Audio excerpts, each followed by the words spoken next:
Hello everyone. तो ये अभी शाम के 4 बजे का टाइम है और मैं और जय आए हैं हमारे कस्बे की ही आसपास की जो दुकानें हैं वहाँ पर टाइल्स वगैरह देखने, क्योंकि जो लेट बात बनवाए हैं अभी उसमें टाइल्स का काम होना बाकी है। तो बस उसी के लिए टाइल्स देख रही हूँ। लेकिन अभी बस हम लोगों ने 3 से 4 दुकानों पे जाके देखा कि किस तरह की टाइल्स हैं, कैसे लगवाएं। तो पहले ना काम करवाने से पहले ना चीज़ों को देखना परखना बहुत ज़रूरी होता है कि हम किस तरह की टाइल्स लगवाएं, किस तरह का अच्छा लगेगा। और हमारे वहाँ पर क्या है कि बहुत ज़्यादा खारा पानी है, जिसके अंदर फ्लोराइड वाला पानी होता है ना, वो है। तो अगर हम डार्क कलर की टाइल्स लगाएंगे ना तो उनके ऊपर बहुत ही इजीली ना पानी छा जाता है, यानी पानी जम जाता है, जो कि दूर से ही दिखता है। तो मुझे ना बस उसी के हिसाब से मुझे टाइल्स चाहिए थी, क्योंकि डार्क टाइल्स मैं नहीं लेना चाह रही हूँ। मैं नहीं चाहती कि ना थोड़ा भी अगर हम जैसे होता है ना कि हम बाथरूम जैसे 8-10 दिन में क्लीन नहीं कर पाए कभी टाइल्स वगैरह को, तो उन पे पानी जम जाता है। ये हमारे वहाँ की बहुत बड़ी प्रॉब्लम है।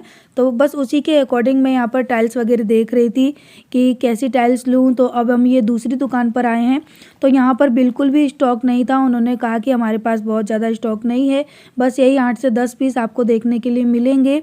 तो फिर मैंने कहा कि अब 8 से 10 पीस देखकर मैं क्या करूं। और हमारे वहाँ पर बहुत ज़्यादा दुकानें नहीं हैं, 3 से 4 ही दुकानें हैं ये, लेकिन हैं काफ़ी बड़ी बड़ी दुकानें हैं। ये 2 से 3 फ्लोर की हैं।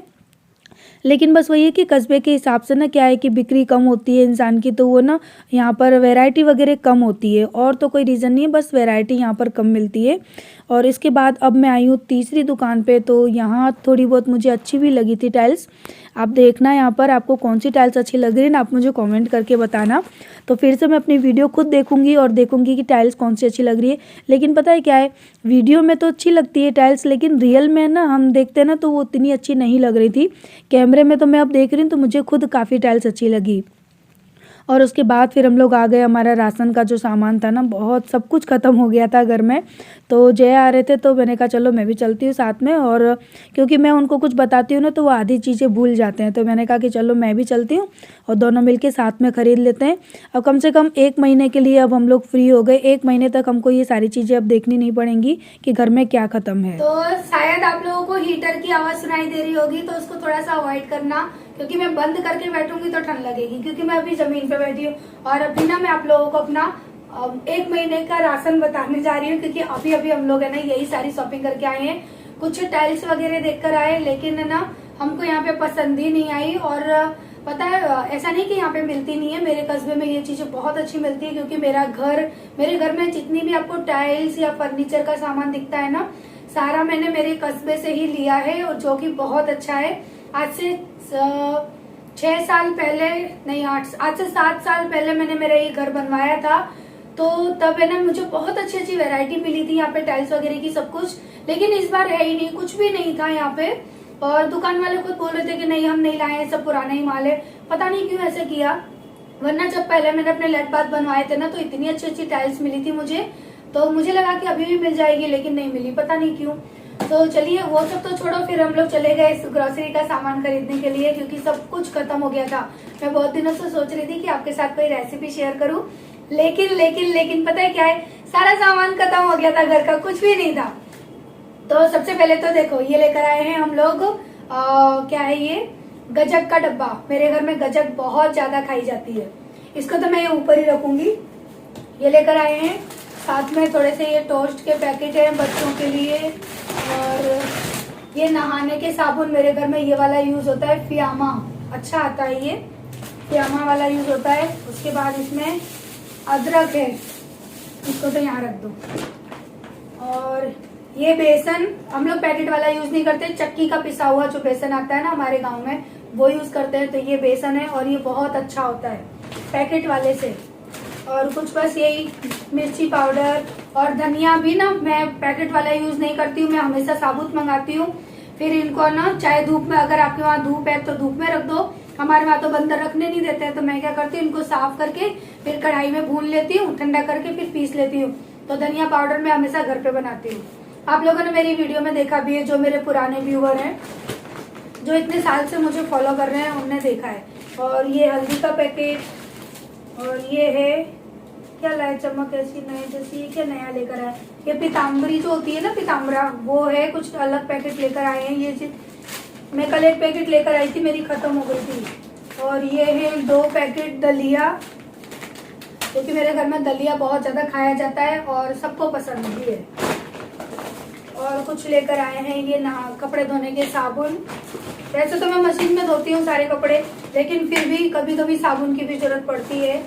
विम लिक्विड जेल का ये छोटा वाला ऐसे लेकर आए हैं, पता नहीं क्यों मैंने बड़ा मंगवाया था, लेकिन ये विम का ही है। यहाँ नहीं रखती हूँ, वहाँ हीटर चल रहा है। और ये बादाम, ये काजू, ये सब चीजें मेरी खत्म हो गई थी, पता है, इस वजह से मैं कोई रेसिपी ही नहीं बना पा रही थी। ये है मखाने का पैकेट, जो कि मेरे घर में अगर आरू मोलू ने देख लिया ना तो वो अभी ही खत्म हो जाएगा। सुबह तो बहुत दूर की है। और इसमें क्या है, इसमें है मिश्री। ये मैंने ठाकुर जी के भोग के लिए मंगवाई है मिश्री, और थोड़ी ही मंगवाई है मैंने, दोबारा फिर मंगवा लूंगी। और उसके बाद एक है ये धारा का रिफाइंड ऑयल, ये 5 लीटर का। और एक है ये आटे का कट्टा। तो कोई मुझसे कह रहा था ना कि दी आपके तो घर के गेहूं होते हैं, तो फिर है ना आप आटे का कट्टा क्यों मंगाते हो। अब मैं बताऊं या ना बताऊं, पता नहीं क्यों मेरा दिल बड़ा साफ है अंदर से, तो मैं जो होता है वो बता देती हूँ। पता है क्या हुआ था, जब राजा के पापा की डेथ हुई थी ना, तो जय ने क्या किया था, जो हमारे गेहूं थे ना हमारे स्कूल पे रखे थे, दो कट्टे गेहूं थे हमारे। हम लोग 2 ही कट्टे रखते हैं अपने लिए, छोटी फैमिली है तो क्या करेंगे, 200 किलो गेहूं बहुत होते हैं। तो ना जय ने क्या किया था कि वो दोनों कट्टे उठा के अपने यानी राजा के घर पे दे आए थे। मुझसे बोले दे दो, मैंने कहा दे दो, क्या हो रहा है। तो हम लोग है ना उनके घर पे दे आए थे, तो अब हमारे पास गेहूं नहीं है, इस वजह से हम लोग है ना ये जो बाहर का आटा होता है ना ये खा रहे हैं। सो असली रीजन यही है। और मेरी चिठानी भी इस वीडियो को देखती है, उनको भी पता है, झूठ नहीं बोल रही हूँ मैं, मेरे घर के सभी मेरी वीडियो देखते हैं, पता है। तो अब आप लोग बार बार पूछ रहे हो तो मैं क्या रीजन बताऊं, तो जो रियल है वही बताऊं कि गेहूं इस बार खत्म हो गए हैं। हम लोग ने जितना बचाया था वो वहां दे दिया, और इस साल हमने गेहूं किए नहीं है, इस साल हमने आलू की खेती की है। तो इस साल फिर से हमारे पास गेहूं नहीं होंगे, तो फिर से मुझे बाहर का ही खाना पड़ेगा। तो वैसे भी मुझे पता है जो पीसना बोलते हैं ना गेहूं बनाना, वो आता नहीं है, तो कोई दिक्कत नहीं है। चलो मैंने खाए या मेरी जिठानी ने खाए बराबर ही है यार। और जो वक्त था ना उस वक्त का, तो मुझे नहीं लगता कि कोई ऐसी छोटी चीज के बारे में सोचेगा। सो हम लोगों को ठीक लगा, हमने वो किया। तो चलिए ये सारी चीजों को मैं उठा कर रखूं। अब आप लोग मत पूछना कि दी आप बाहर का आटा क्यों खाते हो, इसीलिए बाहर का आटा खाना पड़ता है, क्या करूं। और कुछ सब्जियां लेकर आए हैं, और ये देखो ये मूंगफली लेकर आई हूँ मैं, ये भी भूल गई थी, मूंगफली है। और देखो कितनी सारी चीजें ऊपर रखी है। ये 1 किलो गुड़ लेकर आई हूँ। ये तो मैं मूंगफली की जो चिक्की होती है ना अपने गुजराती चिक्की मूंगफली की, तो सींग दाना की जो बनाते हैं ना वो चिक्की के लिए लेकर आई हूँ मैं, ये बनाऊंगी। और इसके अंदर है गोंद। तो मैं आटे के जो लड्डू बनाती हूँ ना, और आटे के लड्डू की रेसिपी मेरी चैनल पे 8 से 10 बार मैंने बनाए हैं, आप लोग चेक कर लेना। और फिर भी बनाऊंगी तो आप लोगों के साथ शेयर करूंगी, पर 8 से 10 बार मैं रेसिपी बना चुकी हूँ। आटे के लड्डू जो गोंद वाले होते हैं ना, मेरे लिए बहुत आसान है, और मैं तो ऐसे बना लेती हूँ चलते फिरते, आदत पड़ चुकी है मुझे। जो गुजरात में वो बोलते हैं ना, पंजाब में पिन्नियाँ बोलते हैं ना आप लोग उनको, हाँ, तो वही वाले लड्डू बनाऊंगी, क्योंकि ठंडियाँ हैं, ठंडियों में हेल्दी होते हैं। लेकिन मेरे आरू मोलू नहीं खाते, क्या करें। तो यहाँ पर जो भी सामान अभी लेकर आए थे ना, उन्हीं को मैं क्या करती हूँ, ये जो मेरा कबर्ड है ना, इसकी जो ट्रॉली है ना, जो भी सामान एक्स्ट्रा का इस तरह से लाते हैं ना, तो मैं उसके अंदर ही अरेंज करके रख लेती हूँ। और जैसे जैसे सामान डब्बों में ख़त्म होता जाता है, मैं फिर से उनको रिफ़िल कर देती हूँ। तो जो खाने पीने का सामान है ना, वो सारा मैंने ऊपर बास्केट में रख दिया है, और साबुन वगैरह जो इस तरह का सामान था ना, वो मैंने यहाँ नीचे रख दिया है, ताकि है ना, और अलग अलग रखा है, यानी खाने पीने का सामान और साबुन है ना, वो मैंने अलग अलग रख दिए हैं, ताकि है ना कोई दिक्कत ना हो। क्योंकि मुझे किसी ने कहा था कि दी साथ में नहीं रखते हैं, तो उन चीज़ों को मैंने अलग कर दिया है। तेल वगैरह सब कुछ अपनी जगह पर, यानी सारी चीज़ें बस अपनी जगह पर सेट कर दी हैं। क्योंकि है ना जो डब्बे मेरे खाली हो चुके थे, जिनका सामान ख़त्म हो रहा था ना, वो मैंने फिर से, आप देख ही रहे हैं, सब रिफ़िल कर करके मैं रखती जा रही हूँ। काजू बादाम जो भी है सब मैंने उनको साथ में ही डिब्बे में रख दिया है। और जो ड्राई फ्रूट होते हैं ना, उनको तो मैं कांच के जार के अंदर रखती हूँ, क्योंकि कांच के अंदर है ना वो लॉन्ग लास्टिक हो जाते हैं बहुत जल्दी, यानी ख़राब नहीं होते हैं। तो ये जो कांच के जार है ना मुझे बहुत अच्छे लगते हैं, मैंने अमेज़ॉन से लिए थे, लेकिन मेरे पास इनकी कोई लिंक वगैरह नहीं है, और अगर आप लेना चाहो तो ले सकते हो, काफ़ी अच्छे निकलते हैं। मैं काफ़ी सालों से यूज़ कर रही हूँ। तो बस यहाँ पे बेसन, काजू, बादाम सब मैंने ना अपने डब्बों में फिर से भर दिया, और सारे डब्बों को ना पहले मैं अंदर से साफ़ कर लेती हूँ। अगर डब्बे गंदे हों तो मैं उनको धोने निकाल देती हूँ, और गंदे नहीं होते ना तो फिर मैं उन्हीं में ऐसे ही भर देती हूँ। लेकिन जब मेरा सामान ख़त्म हो जाता है ना तो मैं डब्बों को साफ़ करके रख लेती हूँ, और ताकि जब सामान आए तो मैं उनके अंदर फिर से भर दूँ। तो बस यहाँ पे जो भी सामान था मैंने सारा का सारा फिर से भर दिया, और अभी बस वही जो गोंद वगैरह लेकर आई थी ना वो भर रही हूँ, और जो मिश्री लेकर आई थी ना ठाकुर जी की, तो वो तो मैंने डायरेक्ट मंदिर के कपट में ही रख दिए ताकि मुझे इधर उधर ढूंढनी ना पड़े। और उसके बाद मैंने की खाने की तैयारी। तो यहाँ पर मैं बना रही हूँ आलू के पराठे। तो जय और आरू की दोनों की डिमांड थी कि आलू के पराठे बनाओ मम्मी। तो तैयारी वगैरह मैंने कुछ भी नहीं दिखाई है, क्योंकि मेरा फ़ोन मैंने चार्जिंग में रख दिया था। तो मैंने कहा कि चलो जब तक फ़ोन चार्ज हो रहा है मैं फटाफट से खाने पीने की तैयारी कर लेती हूँ। तो आलू के पराठे बना रही हूँ, लेकिन आलू के पराठे के साथ है ना आज मैंने क्या किया था, जब आलू उबाले थे ना सो साथ में ना मैंने कुछ बथुआ भी डाल दिया था। इसी वजह से आपको मेरे आलू की जो स्टफिंग है ना वो हल्की सी ग्रीन दिख रही है।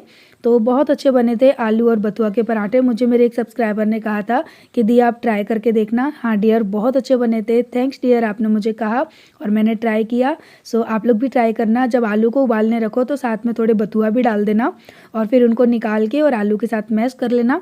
और जैसे हम स्टफिंग बनाते हैं, नमक, मिर्च, मसाले, प्याज वगैरह जो आपको पसंद हो आप डाल लें, और बस यहाँ पे स्टफिंग रेडी होती है।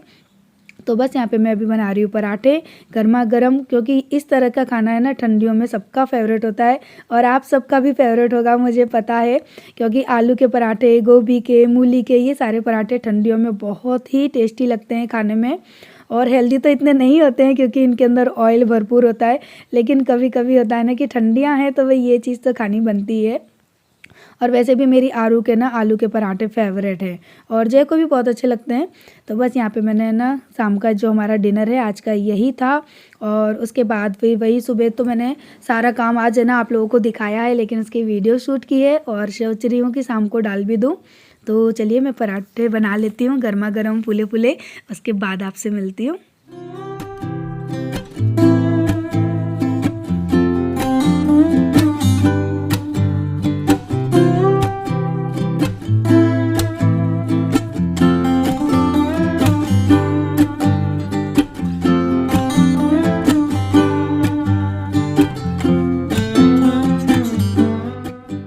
हाँ, एक बात और कहना चाहूँगी कि आप सबको मेरी इंस्टाग्राम की जो वीडियो है, जो रील्स है ना वो अच्छी लगती है, उसके लिए थैंक्स। क्योंकि मुझे इंस्टाग्राम पर बहुत कमेंट आते हैं, मेरे कमेंट बॉक्स में भी कमेंट आते हैं कि दी आपकी इंस्टाग्राम की रील्स बहुत अच्छी हैं, तो उसके लिए thank you dear, thank you so much.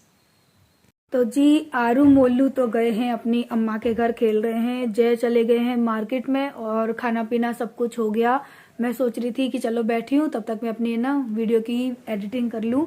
तो बस यहाँ पर भी ब्लैंकेट ओढ़ कर बैठ गई हूँ, क्योंकि अब सोएंगे हम लोग, और कोई है ही नहीं, वरना मैंने सोचा कि मैं उन लोगों से गुड नाइट कहलवा देती, लेकिन कोई नहीं है, मैं घर में अभी अकेली हूँ। तो चलिए इस वीडियो को कर देती हूँ एंड। आई होप आप लोगों को वीडियो अच्छी लगी होगी। अगर अच्छी लगी हो तो प्लीज़ लाइक कर देना, और अगर आप लोग मेरे चैनल पर नए हैं तो जो भी इंसान नया आया है, जो भी बंदा नया आया है, तो प्लीज़ चैनल को सब्सक्राइब कर लेना।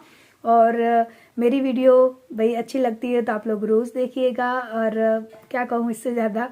तो चलिए इस वीडियो को एंड करती हूँ, फिर मिलते हैं हम नेक्स्ट वीडियो में, और शायद आज शाम को आपको ना मेरी एक और वीडियो देखने मिले। तो आप लोग मुझे कमेंट करके बताना क्या शाम को मैं वीडियो डालूं या नहीं, क्योंकि मेरी एक वीडियो और बन गई है जो आज की सुबह है ना, यानी अभी ये वीडियो मैंने आपको दोपहर से लेके रात तक की दिखा रही हूँ, लेकिन जो सुबह की वीडियो है ना, मैंने सुबह से लेके, यानी सुबह उठी थी तब से लेके मैंने आरू मोलू स्कूल तक आए, मैंने क्या किया, कैसे किया, पूरे घर को मैनेज कैसे किया, वो सारी कुछ मैंने वीडियो शेयर यानी शूट की है। तो अगर आप लोग कहेंगे तो मैं आपको जरूर दिखाऊंगी। तो चलिए इस वीडियो को एंड करते हैं, फिर मिलते हैं, bye bye, love you, good night.